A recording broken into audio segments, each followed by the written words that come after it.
Le modèle québécois des garderies subventionnées est envié partout dans le monde. C'est un privilège d'envoyer nos enfants attraper le pied-main-bouche pour seulement 10 $ par jour. Puis en bonus, c'est un accès pour tous les enfants du Québec à des services éducatifs, peu importe leur situation. Depuis des années, il y a une question qui fait débat. Est-ce que les demandeurs d'asile ont le droit d'envoyer leurs enfants en garderie subventionnée? Moi, je dis que oui, mais d'autres diront « Ah, seulement s'ils jouent avec des jouets cassés et que pendant la sieste, ils vont cueillir des fraises dans les champs. » Bon, regarde, c'est une blague, OK? On veut pas non plus donner des idées à nos politiciens.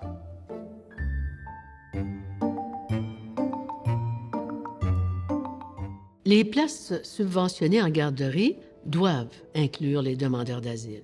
Ça, c'est la conclusion de la Cour supérieure en 2022 et de la Cour d'appel en 2024 et aussi de la Cour suprême en 2026. Je suis aussi arrivé à la même conclusion dans ma propre cour, mais bon, mon jugement a moins d'impact. Le plus haut tribunal du pays a ordonné au gouvernement de modifier son règlement sur la contribution réduite. Et en réponse, en pleine course à la chefferie, la désormais première ministre Christine Fréchette a annoncé son intention de contourner cet ordre-là avec... Et oui, encore une clause dérogatoire. Ouais, la clause dérogatoire est vraiment populaire, hein. C'est comme un Timothée Chalamet juridique. Et on va pas lui donner d'Oscar non plus. Mais déjà, comment ça se fait que le débat sur l'accessibilité des garderies subventionnées s'est retrouvé devant les tribunaux? En 2018, Madame Bijou Chiboabwa Kaninda, une mère de 3 enfants originaires de la République démocratique du Congo, arrive au Québec et dépose une demande d'asile. Magasiner des bottes d'hiver pour 3 enfants et remplir des formulaires, le cauchemar. À cause des délais administratifs, ça va prendre plus de 2 ans au gouvernement fédéral pour traiter sa demande et lui octroyer le statut de réfugié. En attendant, Mme Kaninda, qui est monoparentale, veut travailler. Elle obtient donc un permis de travail, comme les 2/3 des demandeurs d'asile, l'autre tiers étant surtout des enfants et des personnes aux études. Mais quand elle essaie d'inscrire ses enfants à la garderie, on lui répond qu'à cause de son statut, elle n'a pas droit à la contribution réduite. Mme Kaninda décide de contester le règlement qui lui paraît discriminatoire. Elle obtient l'appui du Comité Accès Garderie et de la Commission des droits de la personne et de la jeunesse du Québec. Sa démarche a duré 7 ans. Après tout ce temps, Madame Kaninda n'est même plus demandeuse d'asile puisqu'elle a obtenu le statut de réfugié. Et ses enfants sont même plus en âge d'aller en garderie, mais plutôt en âge de rouler des yeux quand on leur demande de ranger leur chambre. Ce que je déconseille très fortement de faire avec une maman congolaise, by the way. Mais en défendant jusqu'au bout ses droits devant les tribunaux, elle mène une double lutte. Selon une majorité des juges de la Cour suprême, en excluant les demandeurs d'asile des garderies subventionnées, le règlement affecte doublement les femmes demandeuses d'asile et contribue à leur précarisation. Ça limite leurs perspectives d'emploi, puisque ce sont encore les mères qui portent le gros de la charge parentale. Et la réaction du gouvernement québécois à ce jugement expose des incohérences qui sont importantes. D'abord, le double discours sur la condition féminine. L'égalité homme-femme est présentée comme une valeur québécoise fondamentale à laquelle il faudrait sensibiliser les personnes migrantes. Sauf que là, le plus haut tribunal vient de dire au gouvernement que son règlement discrimine les femmes migrantes. Wow! En termes juridiques, on appelle ça un Uno Reverse. Ensuite, l'affaire est présentée comme une question de souveraineté québécoise face à l'ingérence d'Ottawa parce que la Cour suprême est fédérale et qu'elle statue sur un règlement québécois. Sauf que la cause a déjà été plaidée devant 2 tribunaux provinciaux et les 2 fois, le règlement a été jugé discriminatoire. Il y a aussi l'argument financier.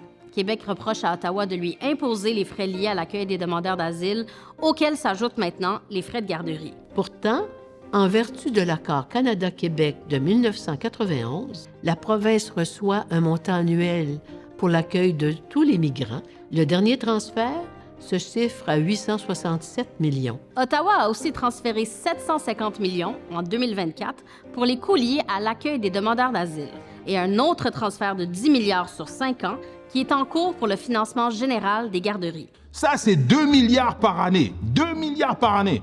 Par contre, Ottawa a la réputation de jamais laisser de pourboire. Red flag.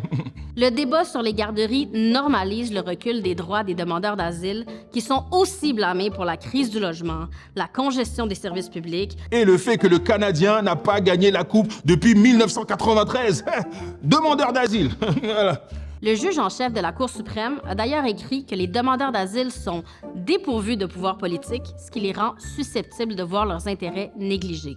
Mais comme attaquer frontalement leurs droits est un pari risqué, les démocraties ont tendance à prendre des détours pour se justifier. Par exemple, le gouvernement dit que les demandeurs d'asile volent des places en garderie aux contribuables, alors qu'en réalité, la grande majorité des demandeurs d'asile sont des contribuables. Ils occupent des emplois exigeants dans plusieurs secteurs, en restauration, en santé, en agriculture et même en garderie. On se rappelle que le débat est né d'une femme qui avait un permis de travail, qui voulait gagner sa vie et payer ses impôts, mais qui a été empêchée de le faire parce qu'on lui a refusé des places subventionnées pour ses enfants. C'est comme couper le bras de quelqu'un et lui reprocher de pas nager plus vite. N'importe quoi. C'est aussi bête que si on aggravait volontairement la pénurie des places en garderie en interdisant à des éducatrices qui portent le voile de travailler. Oh, oups, c'est vrai. C'est ça que le gouvernement fait avec l'adoption de la loi 94 et le projet de loi 9. Oh!